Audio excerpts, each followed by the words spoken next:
having to even put that morning on pause because here you are, you have this infant and you're thrown into motherhood.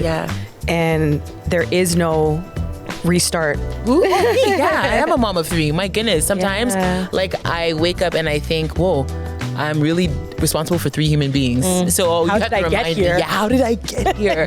Oh my goodness. We just shift the perspective. Yeah. Because if we start celebrating us as we come, as we are. Welcome to Mama and Her, the podcast. A space for mature mothers and women navigating the exciting journey of motherhood after 35. I'm Kayla. And I'm Shannon. Your new mom friends inviting you into conversation to help you thrive in your mom era. We celebrate all the incredible layers that make you you. Before mom, there was and still is so much more to you. We're here to remind our community that you are still that girl.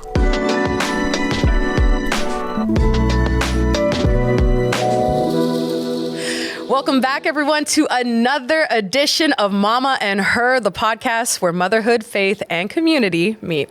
We are so grateful you're here and you chose us today to listen to, whether you're sipping your tea, just taking time for yourself, in the car, on a walk. You are here with us and you chose to take time for yourself. I'm Shannon. And I'm Kayla. You thought I was going to say something? Yeah. No. All right. Well, you know what? Today is a very special day. Do you know why, Shannon? I do. But we're going to let the viewers in on it. Let them see. Today is our very first guest episode. Now, here at Mama and Her, you know, one thing that we want to really do, and one of the reasons why we have this show is to, you know, journey through motherhood with all of you. But what we also want to do is include fellow mamas, moms that are out here doing their thing in their respective lane, and that also join us with a wealth of knowledge. So with that being said, it is my honor to introduce our very first guest to Mama and Her. Jessica Muamba is a mother of 3. She is a wife. She is a daughter. She is a sonographer by day. Did I get that right? Sonographer by day. Yes, that was perfect. As well as a hilarious content creator by night, also known to many as Mama Africa. Now, Jess has also become a charismatic public speaker, discussing topics like her medical background, finding purpose, as well as inspiring young people to go for their multifaceted dreams. And on top of all of that, she is my dear sister in Christ and someone who is a prayer warrior, who is on my speed dial. So once again, let's give it up and welcome to the pod, Jessica, Mama Africa. When you were giving the intro, I was like, who? Yeah, I am a mom of 3. My goodness. Sometimes like I wake up and I think, whoa, I'm really responsible for 3 human beings. So how did I get here? How did I get here? Oh my goodness. Yeah. So you know what, Jess, one thing we do here to kick off the show each time is we always do our check-in just to tap in, see how you're doing, a good, bad, and the ugly. So we'll kick things off with you. Like, how are you feeling? Honestly, I love what you're doing. I love the vision. I love the purpose behind it and the heart behind it. Thank you. And I'm so happy to be here. It's truly an honor. So yeah, well, good, bad, and ugly. Okay, good. Traffic here was amazing. Love that. The win? Awesome. Yes, it was so good. I was very surprised because, you know, usually after I pray, it's GTA driving that brings out the need to pray for repentance. Right. We're like still working on that road rage. Still working on me. I'm much better now. Well, God's still working on me. The bad, it was a chaotic morning. I know you two know about the morning rush. Listen. And today, for whatever reason, it's because the kids had a late night yesterday, I just knew this morning was going to be off, and it just took like 2 hours to get out of the house, and everybody was late. Everybody was late for school, daycare, everything. I forgot gymnastic leotards. I forgot everything. It happens. It was just one of those mornings, but it's always good to just like breathe and just remember like that it's not as bad as it feels in the time. Exactly. And it's actually quite inconsequential as your day goes by, but because now you're here. Yes, now we're now here. we're just talking about it. Yeah. But we'll validate that in the midst of it. Yeah. Oh my gosh. Like you're up here. Like there's times where after I get through a rough morning and she is in the care of someone else, and like you get back in your car after drop off, and you're just like, what just happened? I know. Yes. Yeah. Like you have to bring yourself down. And they're fine. They're fine. Yeah, they're fine. They had a moved on. lovely morning. Yeah, they moved on. They're going to play and do arts and crafts and act like nothing ever happened. Eat their snacks. Your blood pressure's still up. Skyrocketed and you have to truly, you're right, bring yourself down. And sometimes you need like a cry, and you realize at the time that you couldn't hear your thoughts. No. Yeah, you finally just get to hear your thoughts, like yourself think. It's such a beautiful moment. And like I've seen Kayla and Shannon talk about this before. I never feel guilty about having caregivers in my village that help me during these moments. Like, Absolutely. yeah, no. But you said it too. Sometimes you just need a cry, talking about like, and you know, maybe for someone who hasn't experienced it yet, it's like, what do you mean? Like, why would no? But I'm a strong supporter of like better out than in. Yes. So if you need to cry, girl, let it out. Even if it might feel like this is silly. Why am I crying? Over what a 2-year-old did or didn't do, or whatever the case is. No. Yeah. Like, let it out. Yep. Because then it's a release. Yep. It's a release. Yep. So. And yeah, I completely agree with that. So that was like my bad of the morning, although in that I was still good. My beautiful children. And then the ugly, a family member was recently diagnosed with cancer after his biopsy. So that has been a bit rough this week, but I am hopeful. This type of cancer has a usually good prognosis. In the medical community, when there's certain cancers, maybe like thyroid or the prostate, we say, nobody wants to hear about cancer or hear them in the diagnosis, but of the cancers, it's the better one one to have. Yes. Yeah. And You're I gonna hear hate the saying C that, word, but but yeah, exactly. So in the ugly, the good in that is that it's one of the better ones to be diagnosed with. No, for sure. so And that's still a way of finding the silver lining. Exactly. Yeah. Exactly. In the midst of not great news. Exactly. For this quarter, we're going to take a quick break, but stay with us. You're watching Mama and Her.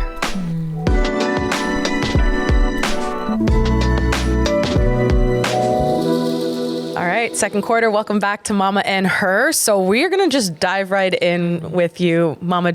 So I call you Mama Jess. Yes. As a, term of endearment. I know everyone knows you as Mama Africa, but you're Mama Jess to me. Yes. And I feel like it's only right that before we, dive in, that we share our connection, how Jessica and Kayla, how we met, because actually, our friend-iversary is approaching. I know. And so Jess and 6 years. 6, wow, yeah, do the math, right? 6 years ago, we actually met while we were double dating. Yes. We did a double date on Valentine's Day when I was married and with your husband Enoch. Yeah. So just jump right in and talk to us about, who is Jess? Who is Jessica? Oh my goodness.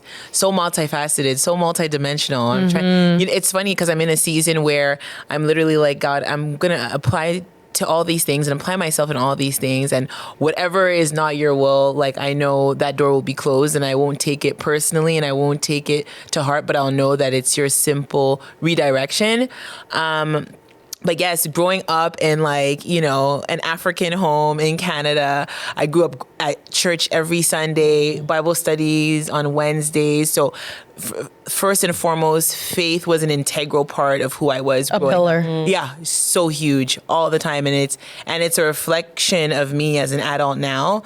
And so I grew up, and my parents had a very successful business. They owned a black hair salon and hair store, and they were doing really well until it crashed, and their marriage crashed. So I also saw the demise of a marriage, and I saw the things that kind of can break a marriage as well. And so from a very young age, I had an understanding of, okay, these are the things that could work. These are the things that may not work. These are the things that I should be conscious of. And in that period, I grew very close to my mom, so close. I was helping her pay bills and everything after her divorce. So her and I were really like a team. And so even when, you know, I have a huge story of how my husband and I met, but we were kind of like in an African Romeo and Juliet situation.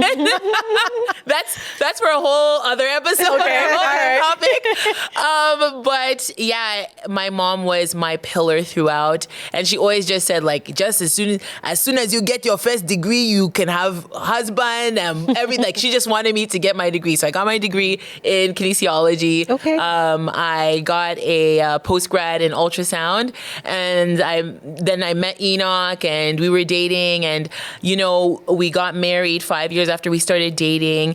And it was then that I noticed like a slowdown in my mom a lot. She had type 2 diabetes, high blood pressure, high cholesterol, but she was very like, oh, you know, like these like, It's minor. Yes, exactly. They don't know what they're just talking a little about. bit of sugar. It's not bad. Like, you know, I noticed a slowdown in her, but I was still very like grateful to have her around. She lived in my basement of our marital home, myself and my husband, and she was helping us take care of our firstborn. Fast forward to 2020, the COVID pandemic, and my mom gets COVID. Like, I remember like when we went through SARS, and we're just like, oh, these are just far removed numbers. Like, you know, it wouldn't touch us. Like, I couldn't believe my mom got COVID, and it was terminal, terrible COVID because of her diabetes and everything. And unfortunately it took her life, and that was absolutely like the complete shaking and turning upside down of my world as I knew. I had never, like, I know, Kayla, you went to school outside of Canada. Shannon, I don't know if you went to No, I was here, but I moved out. But you moved out. Okay, I had never been without my mom in 30 years. Wow. Yeah, I went to high school, everything in Toronto. And then even when I got married, I moved my mom into She was the with basement. you. So I didn't know how to function in a world in the absence of my mom. And I would say in a lot of ways I was lost, and I had so many questions to God because, you know, my mom, who had instilled this foundation of faith in me, one of the things that I thought, or I assumed faith operated, the ways it operated was that, you know, if you faith hard enough, you sort of get what you want. ask for, yeah. And so... Or it protects you from feeling the sting of life. Yes. Yeah. So it was a very untethering feeling to have faithed so hard and to have the result that I was very undesirable. Like, based off your faith and how you associated it with essentially good things, your mom should have lived to 90, to 100. That was in my prayer. In my prayer with my mom, almost weekly, I say, yeah, may you live to see your grandchildren and your great grandchildren. And I wholeheartedly believe that. So for her to pass away at 66, I was like, I don't even know what to pray anymore. Yeah, because that was an integral part of my prayer. Yeah. And so from that, I went through like a really, you know, I would say I was in a depressive state. But one of the things that was a God wink in my situation was that at her deathbed in the ICU, I was the only one by her side. And it was COVID. My brother was away for school. And my sister, even if she wanted to come, they only allowed one person. And in those times, it was so early COVID, they didn't know what to do. I found out maybe a week before that I was pregnant with my second Ada. And so as mom's life was leaving this world, Ada's life was entering. Just starting. And Ada, and being pregnant with her, gave me the hope and the strength that I needed in that time to even just take care of myself in the grief and depression, because for sure I was depressed. I was like binge watching Grey's Anatomy on a couch for like days. And I just wanted to relate to people who could relate to my pain. I think even in that season, I grew closer to Kayla because I'm like, I need to be around somebody who has experienced this loss and is okay. Like, tell me and show me that it will be okay. And Shannon, I didn't know it at the time, but that you had also lost your mother. So in a lot of ways, you guys didn't know it, but you gave me hope that even despite this ground-shaking loss, that I would be okay. And I really sought out for women and daughters who had lost their moms in that time, because my brain needed to be reaffirmed that I would be okay and I would make it. And it was possible to navigate life in her absence. It's, I thought of the title for today's show was Mothering While Mourning. And I feel like that's something that especially all three of us know the pain and just the existence of living life without that anchor that is mom. Yeah. Right? And all of us losing our moms at different stages, but nonetheless, no longer having her with us anymore. I think just too now, as you share that, being a mom yourself now. And I know for me, this year, my daughter turns 3. Yeah, in a few days. And to know that was the age that I was when my mom died. Wow. And so I think this year is actually very full circle. Yeah. Because I think to myself, God forbid, if I were to leave her right now at this stage, I'm just like, no. Yeah. No. Yeah. How did your mothering change at the time? You were a mom of 1 with 1 on the way, and now you're a mom of 3. Yeah. But I know too that your mom had such a huge role in how you were able to lean on her for help Oh my goodness. while you mommed, right? Especially with number 1. Yeah. And then all of a sudden she's gone, but you have 1 on the way, and then you go on to have a third too. Yeah. How was that dynamic? How did you adjust? Oh my God, it was a huge adjustment. So even Ada's birth, not having my mom physically there to pray with me in the delivery room, which I had for my first, was, it was devastating to me. So what I did is I actually brought a picture of her to my in your delivery room.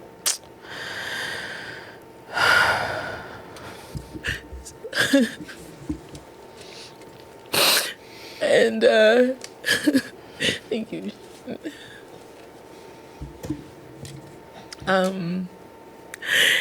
And I hung it beside my my stretcher, and even when Ada came, her delivery was complicated, and when she came out, she wasn't crying.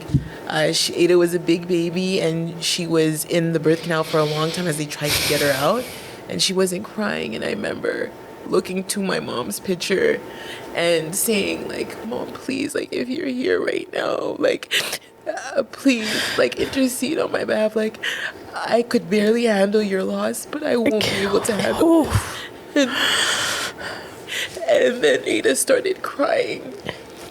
And it was just a reminder that even though my mom wasn't physically there, that she was still watching over, that she still cared, that she was still protecting, that and that now in a lot of ways that she could be there for me in a manner that she couldn't before when she was in the physical, because now her spirit lived on. And our promise as Christians is that death is not the end. Right.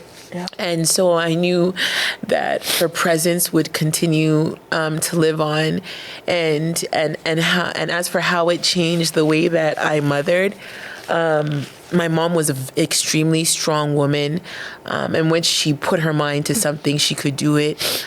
I put it in my mind that no matter how hard this is, I would be as intentional and as present with my children as God would allow.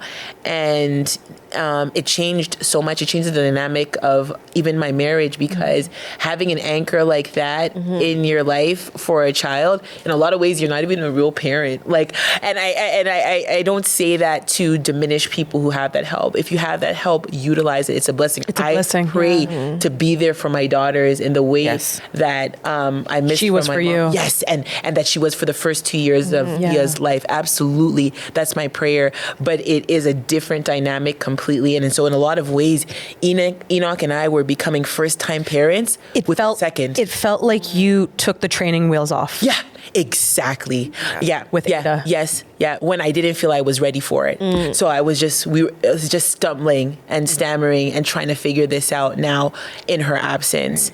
And you had to learn how to cope with having had her and then not having her. Yes, Shan, you didn't have the opportunity. You know, like it's like that's what I mean. Like there's different stages. Yes, and so. I know, and like that's even a hard form too of mourning. Yep. And then having to even put that mourning on pause because here you are, you have this infant and you're thrown into motherhood. Yeah. And there is no restart. There is no, okay, let's try this again. Yeah. And you just have all your attention now is on and focus. Yeah. And then whereas me didn't have a mom, but now I'm looking at and it's like there's moments where I'm like, I just want to ask, like, what do I do right now? How do I do this? Am I some reassurance of that you're doing okay? Yeah. And and I'm sure we can all speak to how incredibly vulnerable we are as women in those first few days, weeks, months of postpartum when everything has changed and has shifted and doesn't feel the same. And you don't even, sometimes your thoughts aren't even the same. Your hormones are all over the place. And I feel like only a mother would understand. Like your mom. Yep. The one that you were in the womb of. Yeah. 1000%. I remember like in the African culture, or with the Ghanaians at least, the first 3 months of a woman's postpartum phase, she actually goes to her mother's house back home. And the mom sort of, gets her ready for the world. Yes. I remember like my mom massaging my stomach and taking my colicky daughter during the night. And at the time she was even working a factory job. She would come home from the factory job and take a night shift with Thea, who wasn't going to sleep that night. Right. And she knew that. Oh my gosh. And like she'd be squandering, her pants would be falling, trying to cook, help me, just because she wanted to be there for me. And I knew that, that God would send people, but I knew that it would never ever be like that.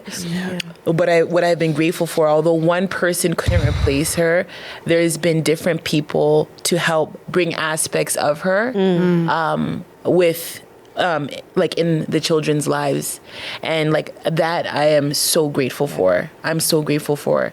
But I think that it makes me extremely, like we were saying before, intentional about the time that I spend with my girls, because if anybody had told me 6 years ago, like on our double date on Valentine's Day, that I would lose my mom like prematurely in the middle of me having all my children, I would have never ever thought. I don't even think I would have been able to fathom, but thank God for grace and his strength that truly carried me when I couldn't walk, because that's all it was. It was God carrying me, and all the questions and all the but whys and all the frustrations. And I was going through Mother's Day, other people's Mother's Days post last year, and it was the first year it didn't hurt like before, because when I used to see those, I wouldn't even be able to stay on social media.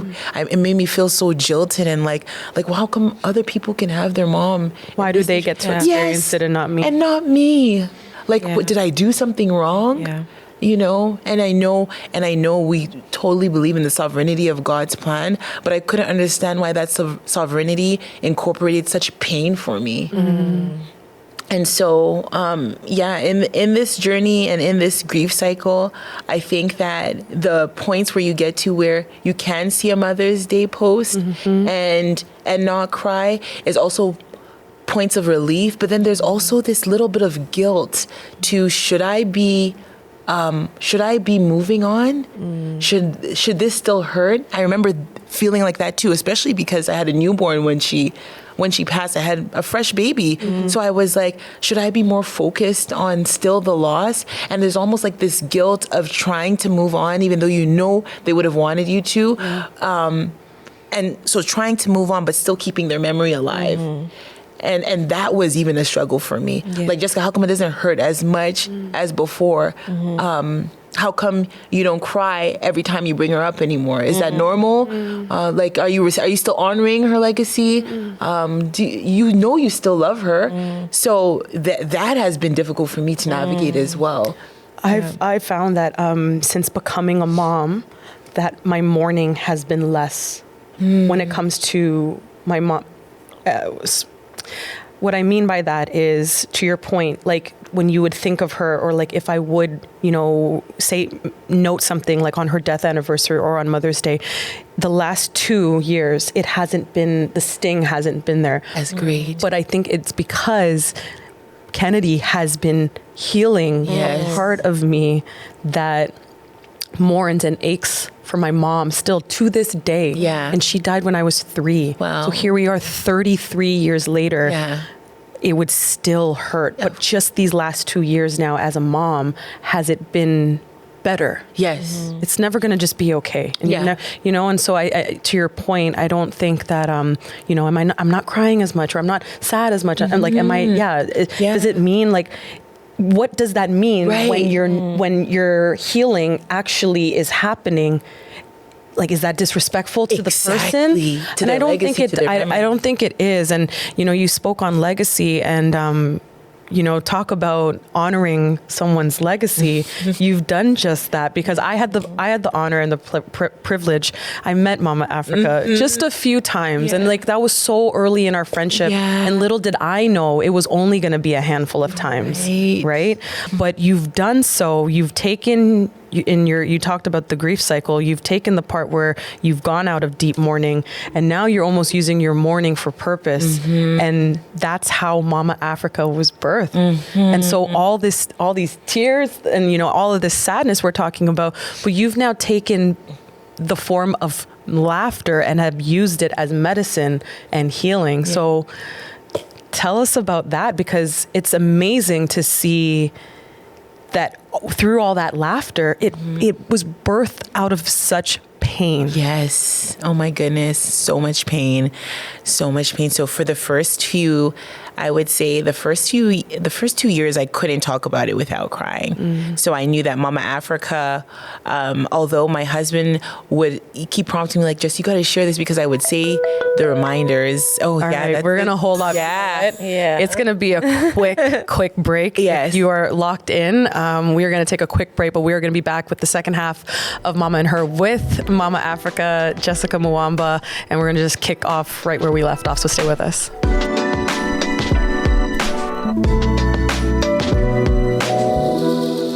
All right, welcome back to the second half of Mama and Her. We are talking mothering while mourning. We have our first guest, Jessica Muamba, who's been here. And Jess, let's just jump right back in, because you were talking to us about the birth of Mama Africa. And it's, what's really interesting is because there's so many people, I feel like last year you was your blow up year. Yeah, last year was like everyone was like, yo, this girl's funny.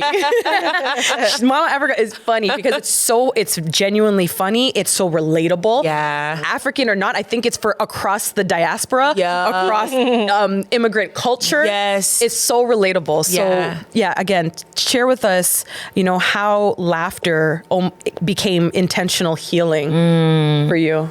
So one of the things that people didn't know about my mom was that she was hilarious. Yeah, she was so funny and so witty and so quick on her feet, and she always had these like funny sayings that would stick with me. So, when I was feeling really deep in grief, I would say like to Enoch, to my husband, and he would be like, "Man, you gotta start posting about that. It's so funny." She should have had like a reality TV show. Yeah, she could have been viral. She would have been viral. She would have definitely went viral. Yeah, especially in TikTok and how unhinged it is. Yeah. Right. But yeah, totally. And I was like, no, I don't want to share that part of like me, but also her yet. And it was really last year that I dove dove really into it with these skits. And what I love about the skits is that there is a lot of disconnection sometimes between like first generation and second parents and second generation kids. And so I would kind of give the perspective of this is what our parents are hearing, and this is why like we're always told no, or everything is so extreme, because what we're saying to them, they're not actually hearing that. Right. They're hearing things that reflect their culture, where they grew up, how they grew up, and they're not hearing like modern, Western, like progressive thought at all. And so that really hit so many groups, as Kayla was saying, like in the diaspora and everything. And I remember like I would get comments like, I didn't know like my white Greek mother was an African mother. Exactly. Like the amount of skits that you've put out, where I remember I was like, I wish Mama Africa and Lolo Ben met. Yeah, they would They're have been like, so relatable. they would have been like, yeah, they would have agreed with everything that they did. Like, absolutely no sleepovers. And, But it also just shows how similar we all are, really and Yes. truly, you know? And Mama Africa does that. She brings out the commonalities in so many different people and backgrounds and everything. Hence, and that's why, you know, people gravitated to this character that you've created. And it's all a form. It's a love dedication to your mom. Totally. And what People are coming here for the laughs, but it's really like, you know, I'm glad you're laughing because it's like, this is a way that I get to remember and honor my mother. Yes. But you know, before you say something, I remember this quote, and it stuck with me when I lost my mom, is that they say like grief is love grief is love with nowhere to go. Yeah. With no place to go. Yeah. So I feel like for you, this is where you've put that love. Yes. This is and where so I'm your grief located. is changing. Yes. And I've done the same with certain things. So I think it's so beautiful. Yeah. Yeah. But that's pretty much what you're doing. Yeah. This is your love for your mom. Yeah. Yeah. I was able to transfer that, all that energy and emotion into, like these comedic skits that truly reflect a lot of her beliefs and her thought patterns, but in the comical way that she embodied herself to be. And I really love that the world gets to see this as I literally grew up seeing. This is what I saw. I know, like everybody's like laughing. I'm like, well, no, this is Like, actually trust my me, this childhood. is what, it's like, haha, no, I'm being for real. Real life experience. Like, oh my gosh, she's so crazy. I'm like, she was. She was. Oh my gosh. Well, I feel like this is a perfect like lead into our next question, because these skits are, of course, not only are they funny, but I'm sure in a way, especially in the beginning, that it filled your cup. Oh yes. It's how you process. So, you know, maybe in the beginning it was vegging out and watching 2 days worth of Grey's Anatomy. Now it was like, okay, I got to get up. Yes. I got to wash my face. Yeah. I got to wipe these tears. Yes. But I could also remember how funny she was. Yes. And really, you know what's beautiful is I did like this pageant when I was like 20 years old, and my talent was Mama Africa's skit, Mama Africa, like a spoken word. And so she got to see Mama Africa and she loved it, and she loved the idea of it, and she loved that it represented so much of her and like her WhatsApp friends.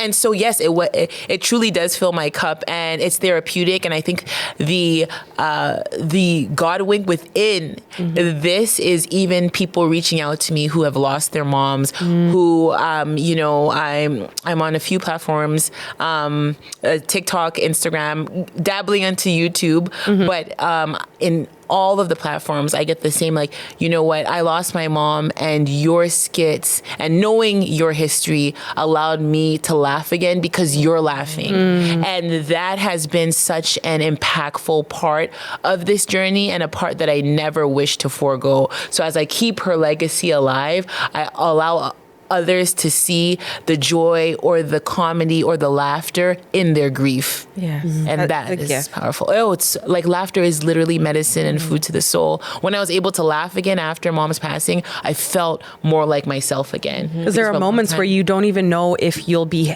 able, can I laugh again? Yes. Will I be happy again? I Yes. think when anytime any of us go through a season of being in the valley. Yes. Right? Whether it's mourning a loss, if it's mourning a marriage, if Yes. it's mourning a loved one or a friendship, and Yes. whatever the case is, we question that. Yeah. Will I be happy again? Yes. Will I laugh? Yep. Will I be carefree? Yep. Will I feel joy again? Yep. I love that because you touch on such a good topic about metaphorical loss and grief, because although my loss was very physical, there are things that happen in our lives that push us through the grief cycle that are more metaphorical, like you were saying, marriages and friendships and job transitions and all these things. And when we initially lose, we are doubting if any joy will be seen anytime return. soon. Yeah. And it's so it's so beautiful that I can show that joy comes after mourning, in the morning. In the morning. In the morning, right? In the morning. I love that. I love that. We talked about, Mama Africa, like the purpose of it behind it, right?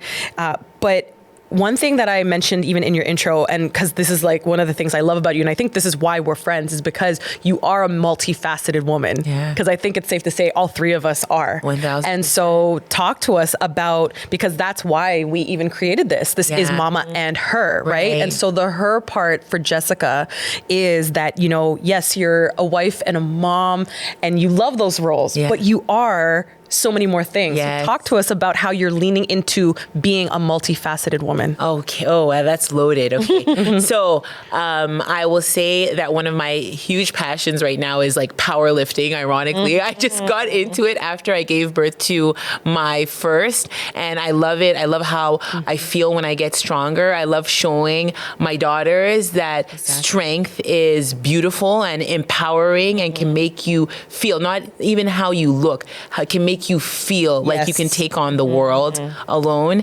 I'm leaning into speaking and having these conversations and these difficult conversations with a comedic undertone, because I feel that people are more receptive when there is some joy and where they can laugh. And I am also leaning into pursuing a medical degree. Yeah, you are. I am. Yes. Yeah. Like Dr. Jess? Yes, future Dr. Muamba. Yes. I love that. Yeah. Yes. I am in the process of hearing back from school. So relying on the grace of God and seeing where that goes and how that will, complement other areas of my life. One of the things my mom told me before she passed is two things. She told me I would have 3 girls, and before she passed, I also told her I wanted to go back to medical school, and she said, Jessica, have your children first. So I have these 3 girls, and I want to see, like, God, is this still your will? And if it is, make a way where there seems to be no way. If I was waiting for a doctor and you walked in, I would fall over. Yeah. I'd be like, oh, hey, girl. I love that. So I wasn't as shocked as Shannon because I knew Yes, this, yes. right? I knew that get this the memo. I've known this. I known that this has been a dream of yours, and I think the beautiful thing about it, as we come to an end of this quarter, is it's this. Why not? Yeah. Why not be a Exactly. doctor? Why not be a powerlifter? Yeah. Why not be an amazing mom Yeah. and wife? Why not be a comedic, powerhouse?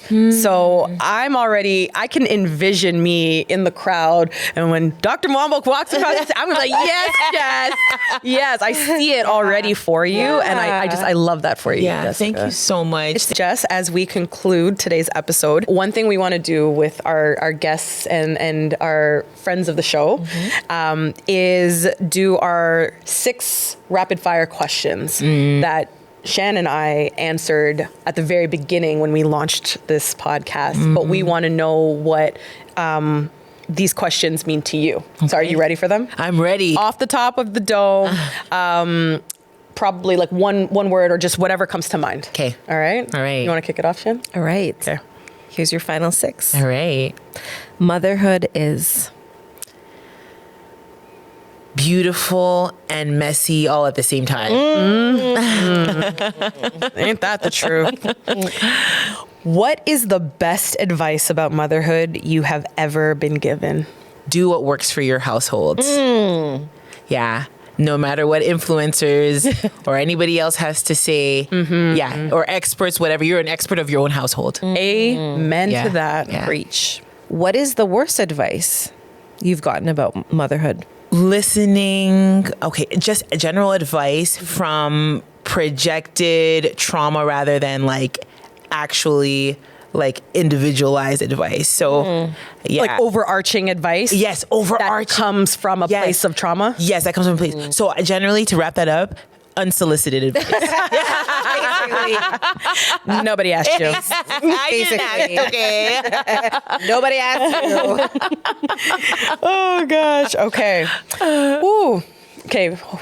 If I'm trying not to cry again. I wish my mom told me. Oh.